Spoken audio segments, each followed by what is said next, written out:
Hello everyone, exercise 8.3 question number 4 7th part. तो हमें proof करना है sine theta minus 2 sine cube theta upon 2 cos cube theta minus cos theta equal to tan theta. यानी हमें इसके equal to ये proof करना है। इससे तो ये लाना बहुत हार्ड पड़ेगा, तो हम एलएचएस लेके चलते हैं और ये लाने का ट्राई करते हैं। कैसे? सबसे पहले हम एलएचएस लिखते हैं और एलएचएस की टर्म नोट करते हैं। Sign theta minus sign cube theta 2 cos cube theta cos theta. Clear? तो सबसे पहले हम क्या करेंगे, नोमिनेटर में से साइन थीटा कॉमन ले लेंगे।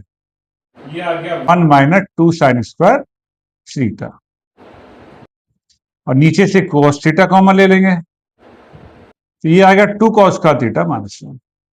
वैसे तो क्लास 11 में एक आइडेंटिटी दी हुई है कॉस टू थीटा की, तो कॉस टू थीटा के 3 फॉर्मूले होते हैं, इसमें 2 फॉर्मूले ये बन गए यहां पर। मतलब 1 माइनस 2 साइन स्क्वायर थीटा को हम कॉस टू थीटा लिख सकते हैं और 2 कॉस का थीटा माइनस 1 को भी हम कॉस टू थीटा लिख सकते हैं। ये आइडेंटिटी है ट्रिग्नोमेट्री की, और कॉस टू थीटा से कॉस टू थीटा कैंसिल हो जाएगा और sine upon cos tan. But class 10th में ये आइडेंटिटी नहीं दी है, इसलिए हम इस आइडेंटिटी को यहां अप्लाई नहीं कर रहे हैं और थोड़ा सा लेंथ ही पड़ेगा, तो उसे हम अलग तरीके से लेके चलते हैं। तो हम क्या करते हैं कि या तो इस साइन को कॉस में चेंज कर दो, किसी एक को चेंज करना, या इस कॉस को साइन में। तो मैं इस साइन को कॉस में चेंज कर रहा हूं। साइन स्क्वायर थीटा को मैं लिख रहा हूं 1 माइनस कॉस स्क्वायर थीटा। कहां से लिखा? क्योंकि sine square theta plus cos square theta equal to क्या होता है? 1। ये तो आपके सिलेबस में है, sine square theta plus cos square theta equal to 1। वहां से अगर मैं साइन स्क्वायर थीटा की वैल्यू निकालना चाहूं तो क्या निकल के आएगी? 1 minus cos square theta. Yes, और नीचे जो टर्म थी उसको ऐसे ही रहने दीजिए।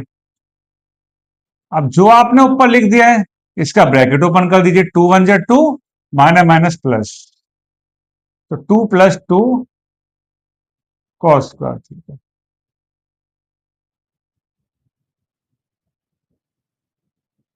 ठीक,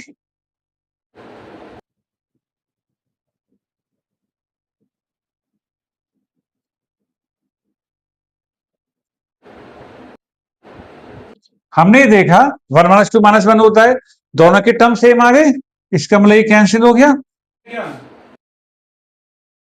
साइन थीटा, और डिनोमिनेटर में क्या बचा? थीटा। साइन अपन कॉस क्या होता है? 10। यही प्रूफ भी करना था, एक बार फिर देख लेते हैं। साइन कॉमन लिया, डिनोमिनेटर में से कॉस कॉमन लिया, कॉमन लेने के बाद ब्रैकेट में 1 माइनस 2 साइन का थीटा बचा और नीचे 2 कॉस का थीटा माइनस 1। तो मैंने एक जो आइडेंटिटी होती है sine square theta plus cos का थीटा इक्वल टू 1, इसकी हेल्प से इस साइन स्क्वायर थीटा को 1 माइनस कॉस का थीटा लिख दिया। आप चाहे तो इसे भी चेंज कर सकते हैं, नीचे वाले को किसी एक को चेंज कर लीजिए। फिर माइनस 2 से ब्रैकेट ओपन कर दिया, माइनस 2 और plus 2 cos square theta. 1 minus 2 minus 1 होता है, तो minus 1 plus 2 cos square theta को लिख दिया, जैसे नीचे लिखा हुआ है ना। डिनोमिनेटर में जो चल रहा था वही नोमिनेटर में आपका आ गया, कैंसिल आउट हो गया, और साइन ओपन कॉस क्या होता है? 10। तो बहुत अच्छे से प्रैक्टिस कीजिएगा, very very very important question है। ये जो 10 पार्ट है क्वेश्चन 4 के, हर एक अपने आप में यूनिक है। ठीक है, तो सारे डिफरेंट क्वेश्चन है, तो प्रैक्टिस भी बहुत बहुत अच्छे से करनी होगी बोर्ड एग्जाम के लिए। ओके, तो करते रहिए प्रैक्टिस, बने रहिए हमारे साथ। Thank you.